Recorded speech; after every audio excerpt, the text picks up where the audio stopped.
आप सभी को जय मसीह की। आज का पवित्र वचन है मत्ती 22 का विवाह भोज का दृष्टांतर। तो आइए हमारे साथ परमेश्वर के इस पवित्र वचन को पढ़िए और पूरा वीडियो को जरूर ध्यान से सुनना। यीशु फिर उनसे दृष्टांतर में कहने लगा, स्वर्ग का राज्य उस राज्य के समान है जिसने अपने पुत्र का विवाह किया और उसने अपने दासों को भेजा कि निमंत्रित लोगों को विवाह के भोज में बुलाए, परंतु उन्होंने आना न चाहा। फिर उसने और दासों को यह कहकर भेजा, निमंत्रित लोगों से कहो, देखो मैं भोज तैयार कर चुका हूँ, मेरे बैल और पले हुए पशु मारे गए हैं और सब कुछ तैयार है, विवाह के भोज में आओ। हालेलुया।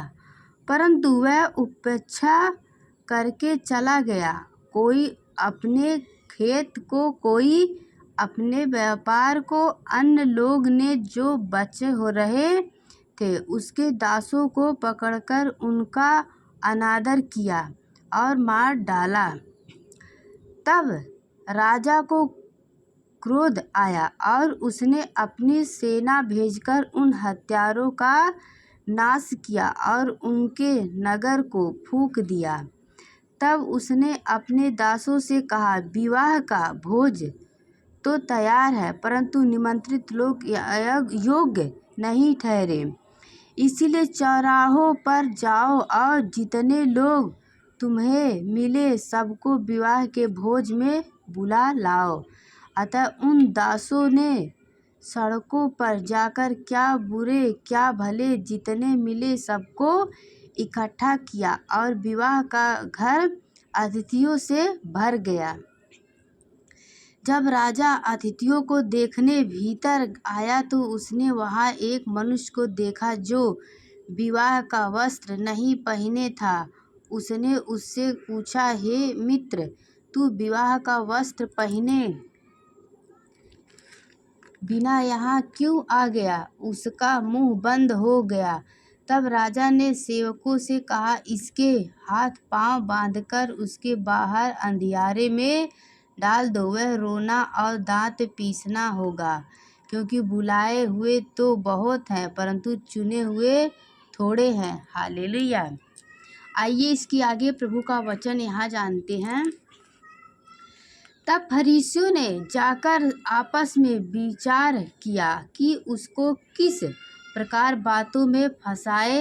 अतः उन्होंने अपने चेलों को हृदयों के साथ उसके पास यह कहने को भेजा, हे गुरु, हम जानते हैं कि तू सच्चा है और परमेश्वर का मार्ग सच्चाई से सिखाता है और किसी की परवाह नहीं करता, क्योंकि तू मनुष्य का मुंह देखकर बातें नहीं करता।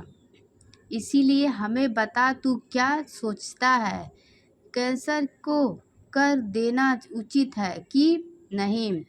यीशु ने उनको दृष्टांतर जानकर कहा, हे कपटियों, मुझे क्यों परखते हो? कर का सिक्का मुझे दिखाओ। तब वे उसके पास 1 दीनार ले आए। उसने उनसे पूछा, यह छाप और नाप किसका है? उन्होंने उससे कहा, कैसर का। तब उसने उनसे कहा, जो कैसर का है वह कैसर को और जो परमेश्वर का है वह परमेश्वर को दो। यह सुनकर उन्होंने अचंभ किया और उसे छोड़कर चले गए। हालेलुया। तो प्रभु आप सभी को वचन के द्वारा आशीष दे और बहुतायत से आशीष दे। आगे एक और वचन है, पुनरुत्थान और विवाह। तो इसके बारे में वचन है, तो इस वीडियो को ध्यान से पूरा आप लोग ज़रूर सुनना ताकि प्रभु का हर एक वचन आपको पता चले। प्रभु का वचन कहता है, उसी दिन सदुकी जो कहते हैं कि मेरे हुए का पुनरुत्थान है कि नहीं, उसके पास आए और उससे पूछा, हे गुरु, मूसा ने कहा था कि यदि कोई पुरुष बिना संतान मर जाए तो उसका भाई उसकी पत्नी से विवाह करके अपने भाई के लिए वंश उत्पन्न करे। अब हमारे यहाँ 7 भाई थे। पहला विवाह करके मर गया और संतान न होने के कारण अपनी पत्नी को अपने भाई के लिए छोड़ गया। इसी प्रकार दूसरे और तीसरे ने भी किया और 7 तक यही हुआ।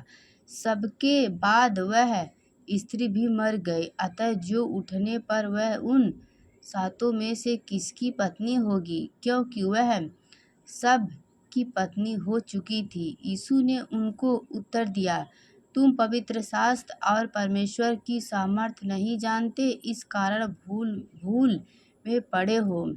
क्योंकि जी उठने पर वे ना विवाह करेंगे और ना विवाह में दिए जाएंगे, परंतु स्वर्ग में परमेश्वर के दूतों के समान होंगे। परंतु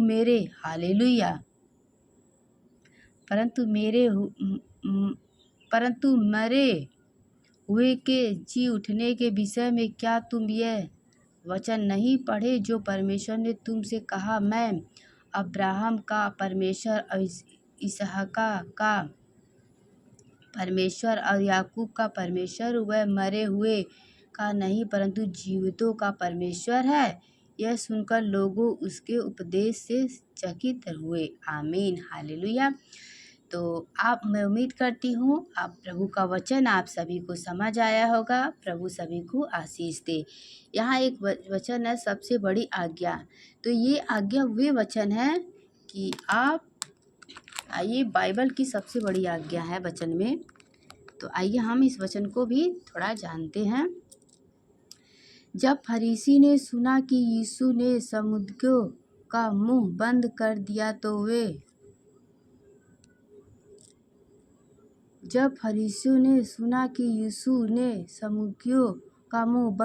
दिया तो वे इकट्ठा हुए।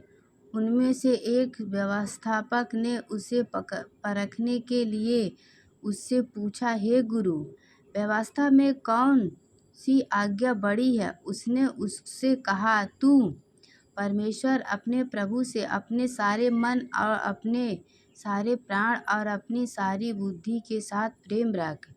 बड़ी और मुख्य आज्ञा तो यही है, और उसी के समान यह दूसरी भी है कि तू अपने पड़ोसी से अपने समान प्रेम रख। यह ही 2 आज्ञाएं सारी व्यवस्था और भविष्यवक्ताओं का अधिकार है। आमीन, हालेलुया। तो जितने भाई बहन ने वचन को सुना है, सारे मन से सारे प्राण से परमेश्वर से प्रेम रखिए, एक दूसरे से प्रेम करिए, प्रभु की महिमा करिए, स्तुति करिए। प्रभु आप सभी को आशीष दे। जय मसीह की। God bless you.